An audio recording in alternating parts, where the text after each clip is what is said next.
Well, guys, as you can see, we are masked up, and we are masked up for a damn good reason.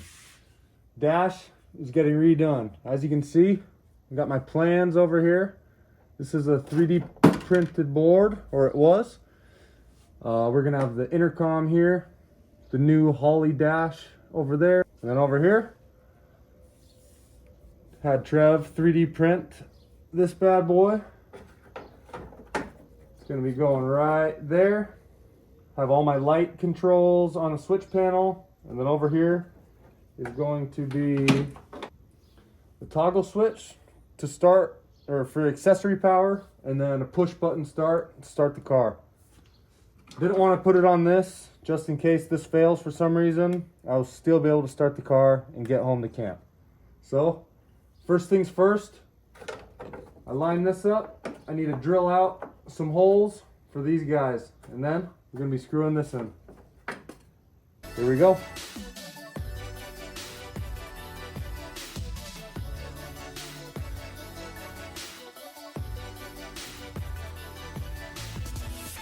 Finished out the holes with the old Dremel.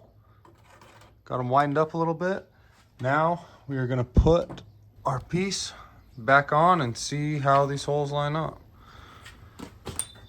Made some quick adjustments, shortened this up exactly 18 millimeters, and now we're lined up perfect.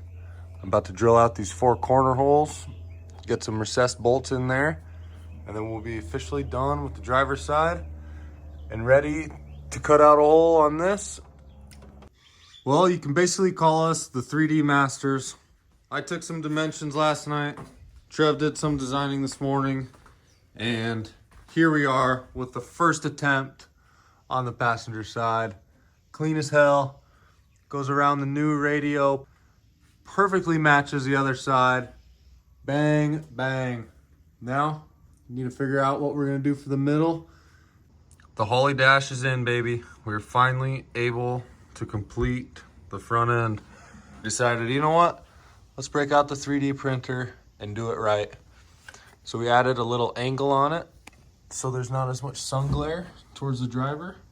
And then we decided to use the side mounting holes instead of the rear because this bar was in the way originally.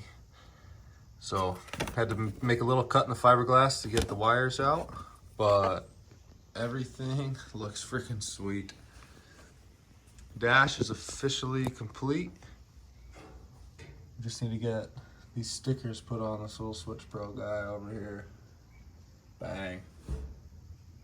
Turned out awesome. Shout out to 3D printer though. Trev's a beast. The dash all completed, and now I already started per usual, but we're moving on to our electrical under the seat.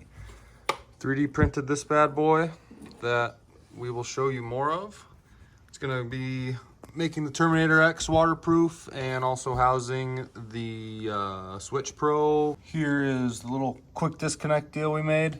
You can see we have the 8 outputs that's gonna be going to the Switch Pro brain. And then we have all the lights that are running through the car, and that will correspond to all these buttons. Don't have the little covers on yet, but get those put on shortly. Now we are going to be mounting this to the car.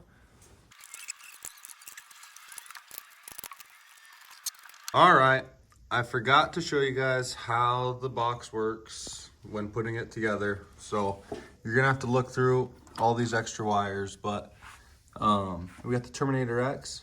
It bolts straight down into these little recessed nuts that we have down underneath. Then we have a little rubber piece, so this has a little bit of flex.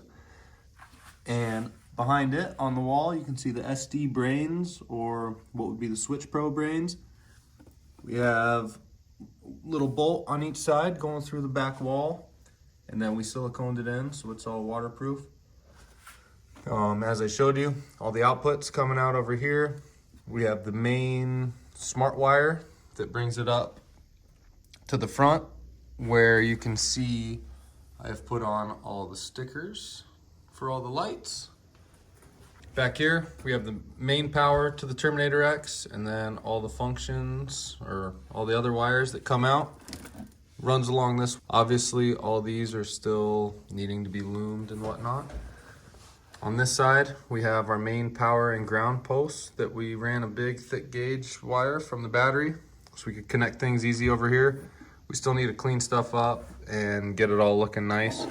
Little circuit breaker in the back. And then we just reprinted a new lid with this little relay holder on top. So we made it with these little slots. The nut slides through, the bolt just bolts right in. Holds these down tight. And that's all loomed in behind.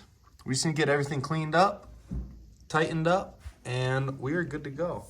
But these boxes, if all works out well, we're gonna start figuring out a good way to make these and hopefully get them online for other people to buy if they're trying to do anything similar. Turned out really good. Look at that bad boy. Damn.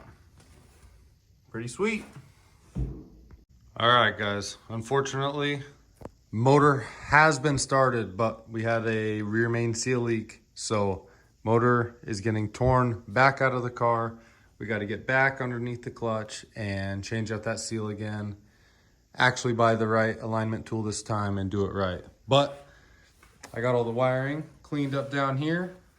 As you can see, nice clean loom up to the front where we have everything on the switch. Also, brand new steering wheel. Woo-hoo. But switch, we get accessory power.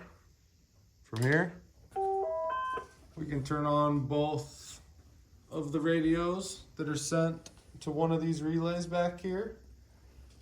And then that relay has a wire that comes over here to number 1. Bang. Position 1, radio. 2, we got the running lights. And then we've got whips. And then we got all our front lights. We got our interior dome light. But yeah, thing turned out sweet. Then we click up second switch, bang.